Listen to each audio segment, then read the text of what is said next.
Hey again, it's Todd out here. Welcome to this episode of Denver Homes TV. Now, just as a reminder, we're talking about the home buying process. There are 5 steps in a home buying scenario or process that we all need to get through to find and secure your next dream home. Now, step number 1 was about preparing, getting pre-approved, starting to look at the mass quantity of homes out there, just getting familiar with the areas.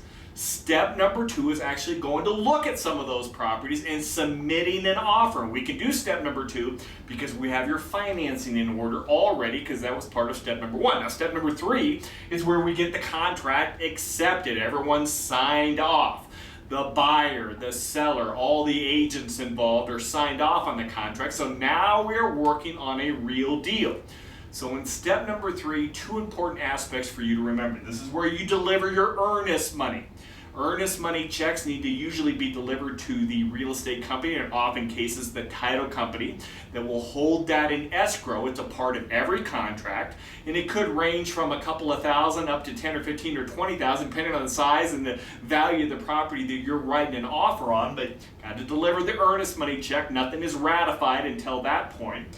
And then all the inspections and the appraisal are done on that particular property. Now, as a reminder, as a buyer, you have a couple of outs.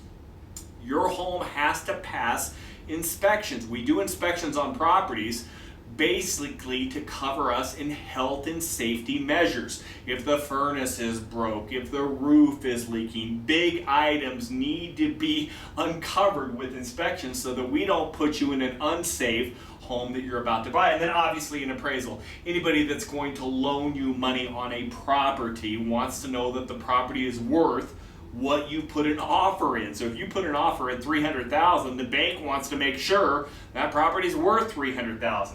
If both of these things don't happen, if they don't pass, the contract's not going to go forward. And this 3-step process goes all the way back to step number 1, because now we got to start looking at properties again. But that's step number 3, the earnest money delivery, the inspections, the appraisals, everything is moving forward in a timely fashion. Now go on to step number 4 in the home buying process.